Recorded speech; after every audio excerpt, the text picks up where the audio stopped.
Una fría mañana de 1954, miles de recipientes como este que tengo aquí, una vieja lechera, aparecieron en diferentes puntos de la capital de España. En otras ciudades empezó a ocurrir lo mismo.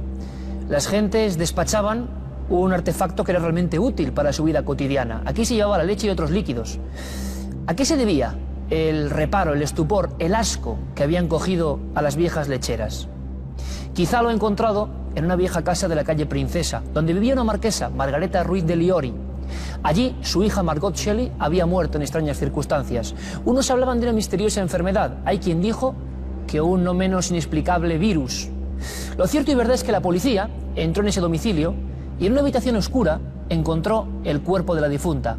Se le había extirpado la lengua, se le habían arrancado los ojos y apareció una lechera casi semi-escondida en la penumbra de aquella estancia. Al abrirla, la policía encontró una mano humana. Así empezaba una historia que fue auténticamente sensacional. 1954. Esta portada, que les voy a enseñar, del popular semanario El Caso, es una de las más vendidas de la historia de nuestro país. Y tiene historia. La foto auténtica de esta mano dentro de la lechera era tan impactante que tuvo que ser sustituida. La censura impidió que ese fotograma apareciese en primera plana. ¿Qué hizo el genial director del Caso y fundador Eugenio Suárez? Muy sencillo. En plena plancha de la rotativa, dibujó con su propia mano unas letras que ya son míticas para el periodismo. El misterio de la mano cortada. Entendemos en aquella sociedad oscura de la posguerra el impacto tremendo. Una mano de mujer con uñas aún pintadas, emergiendo del fondo de una vieja lechera. Así empezaba esta historia que les aseguro que no van a poder olvidar. Pocas historias han conmocionado tanto la opinión pública española como el caso de la mano cortada, ocurrido en el año 1954. La mutilación del cadáver de la joven Margot Shelley fue llevada a cabo por su propia madre, distinguida aristócrata cuya vida no tenía nada que envidiar a la famosa espía Mata Hari. ¿Qué razones la llevaron a cortar la mano derecha de su hija, arrancarle los ojos y amputarle la lengua? ¿Locura? ¿Brujería? ¿O algo mucho más siniestro?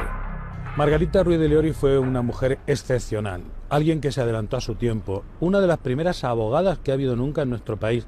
Luego también fue corresponsal de guerra, estuvo en la guerra de Marruecos, fue una persona relacionada con los servicios de información. Pero, ¿qué encontraron exactamente los inspectores de la policía en la lujosa vivienda madrileña de la calle Princesa? Pues en principio, cuando llegan a la calle Princesa, a un piso que era todavía muy importante, en un sitio verdaderamente privilegiado de la ciudad de Madrid de aquellos tiempos, de los mediados de los años 50, hacen un registro minucioso y en un lugar determinado, algo escondido, aparece una lechera llena de alcohol y en su interior flotando una mano humana.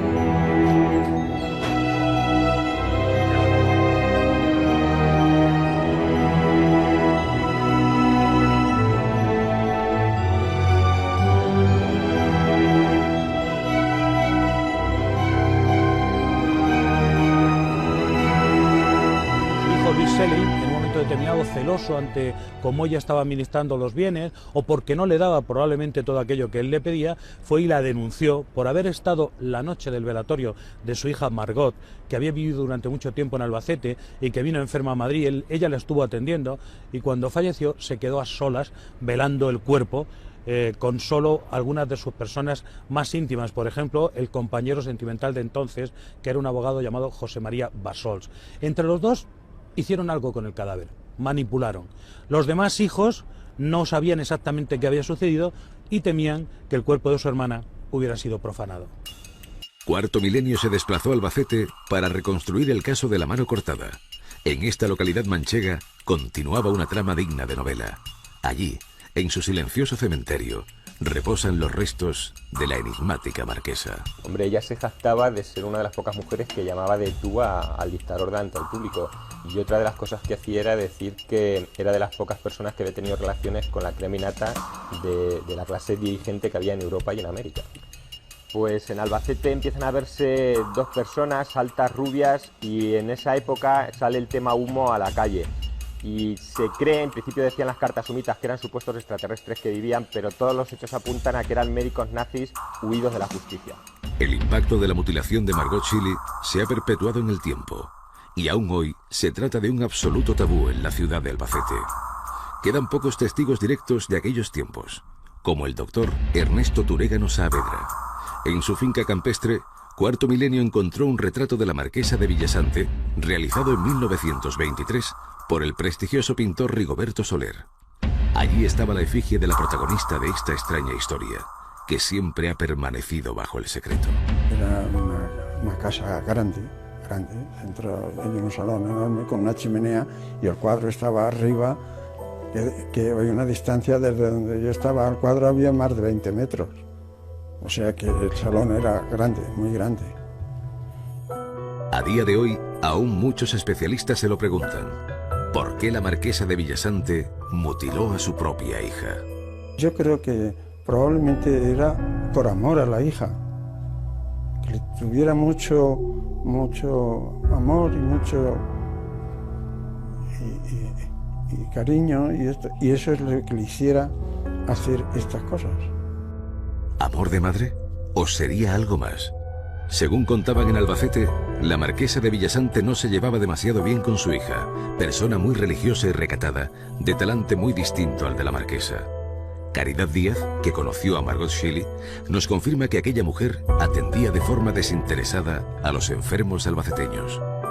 Muy buena, muy feota, rubia, que tenía el pelo de panocha y muchas pecas, pero era la mejor persona que había. Abundio Díaz Verdú, marido de Caridad, también recuerda a la hija de la marquesa a pesar del tiempo transcurrido, a quien tenía alquilado uno de los sótanos para la maduración de plátanos y frutas. Un lugar donde quién sabe qué extraños experimentos pudieron efectuarse por parte de los misteriosos médicos nórdicos. Yo la conocía, yo con ella, que he hablado un par de veces.